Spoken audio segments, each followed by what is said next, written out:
നീ എന്താ അമൃത ഇങ്ങനെ ടെൻഷൻ അടിച്ചിരിക്കുന്നെ? അമ്മായിയെ ശുശ്രൂഷിക്കാൻ ഒരു അവസരം കിട്ടുന്നത് ചെറിയ കാര്യമാണോ? ഇത്രയും കാലം നീ അങ്ങനെ ഒന്നും ചെയ്തിട്ടില്ല. ഇപ്പൊ ഈശ്വരനായിട്ട് അങ്ങനെ ഒരു അവസരം തന്നു എന്ന് കരുതിയാ മതി.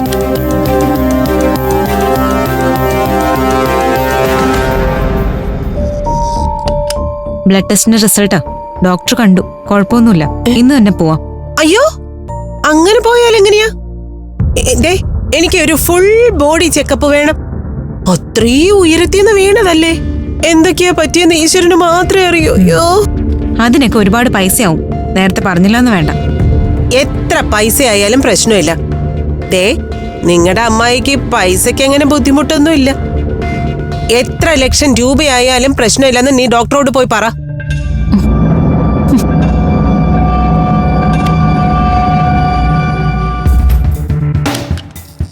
അമൃതേ, അവസാനം ടെസ്റ്റുകളൊക്കെ കഴിയുമ്പോ പൈസ ഇല്ലാന്നും പറഞ്ഞ് കൈമലർത്തല്ലേ. കൈമലർത്തിയാലേ എനിക്കൊന്നുമില്ല. എന്നെ സഹദേവേട്ടൻ എങ്ങനെയെങ്കിലും ഇവിടുന്ന് ഇറക്കിക്കൊണ്ട് പോവും. പക്ഷേ നിന്റെ അനിയത്തിയെ ജയിലിൽ നിന്ന് ഇറക്കാൻ നീ കുറച്ച് പാടുപെടും.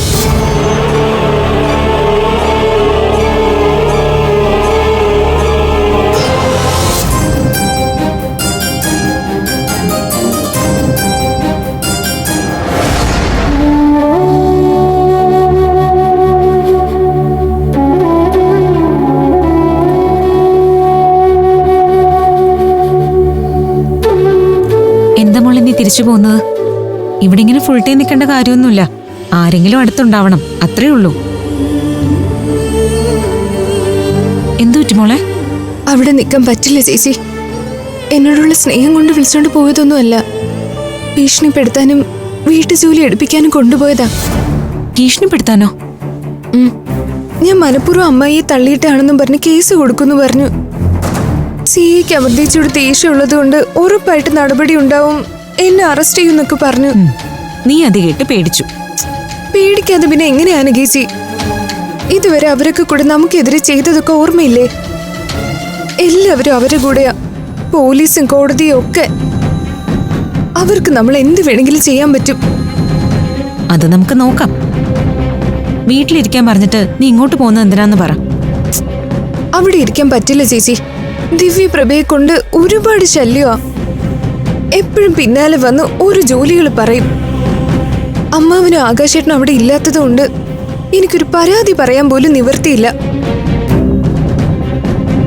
വീട്ടിലൊന്നും കഴിക്കാനുണ്ടാക്കിയിട്ടില്ല. ഓൺലൈൻ ഓർഡർ ചെയ്ത ഭക്ഷണം വന്നപ്പോ അതും വാങ്ങിച്ചെടുത്തു. അപ്പോ നീ ഒന്നും കഴിച്ചില്ലേ? ഇല്ല. നീ വാ മോളെ, നമുക്ക് ക്യാൻറ്റീനിൽ എന്തെങ്കിലും കഴിക്കാം. കുറച്ച് കഴിയട്ടെ ചേച്ചി, എനിക്ക് അമർദേശി ഒന്ന് കാണണം.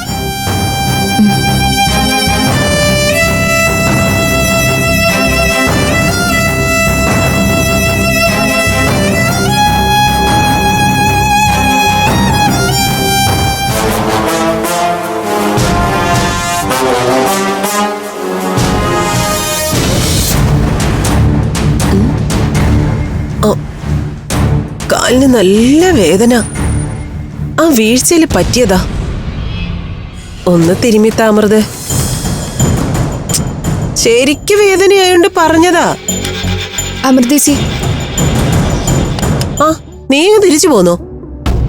നീ വീട്ടിൽ പോയിരിക്കാന്ന് പറഞ്ഞപ്പോ ഞാൻ കരുതി അവിടുത്തെ പണിയൊക്കെ തീർക്കാനാന്ന്. ഇവിടെ ഇപ്പൊ നിന്റെ ആവശ്യമൊന്നും ഇല്ല. എല്ലാ കാര്യങ്ങളും നിന്റെ ചേച്ചി ചെയ്തു തരുന്നുണ്ട്, ഇല്ലേ അമൃതേ? ചേച്ചി ഒന്ന് വന്നേ.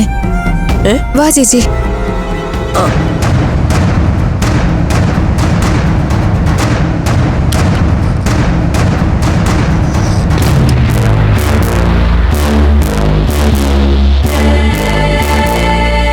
ചേച്ചി, വീട്ടിൽ പോയി നിൽക്കുന്നതിനേക്കാളും ഭേദം ഇവിടെ നിൽക്കുന്നതാ. മാമി എന്തൊക്കെ പറഞ്ഞാലും ഒരു മയമുണ്ട്. അതുമാത്രമല്ല, ഇതൊരു ആശുപത്രിയല്ലേ.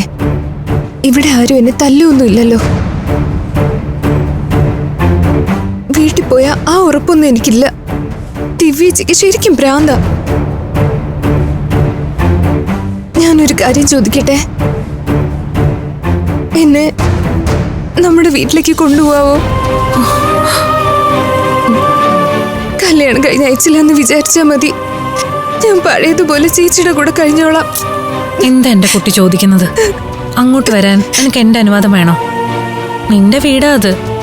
പേടിയായിട്ടാ ചേച്ചി, ശരിക്കും പേടിയായിട്ടാ. മോള് സങ്കടപ്പെടാതെ, ആകാശ് വരട്ടെ, നമുക്കിതിനൊരു പരിഹാരം ഉണ്ടാക്കാം. വേറെ ആരൊക്കെ എതിർത്താലും ആകാശം നിന്റെ കൂടെ നിൽക്കും, അത് ചേച്ചിക്ക് ഉറപ്പാ. ഫ്ലവേഴ്സ് ഒരുക്കുന്ന കാഴ്ച വസന്തം യൂട്യൂബിൽ പ്രേക്ഷകർക്ക് ലൈവായി കാണാം. ഫ്ലവേഴ്സ് കോമഡിയിൽ ജോയിൻ ചെയ്യൂ, ആസ്വദിക്കൂ.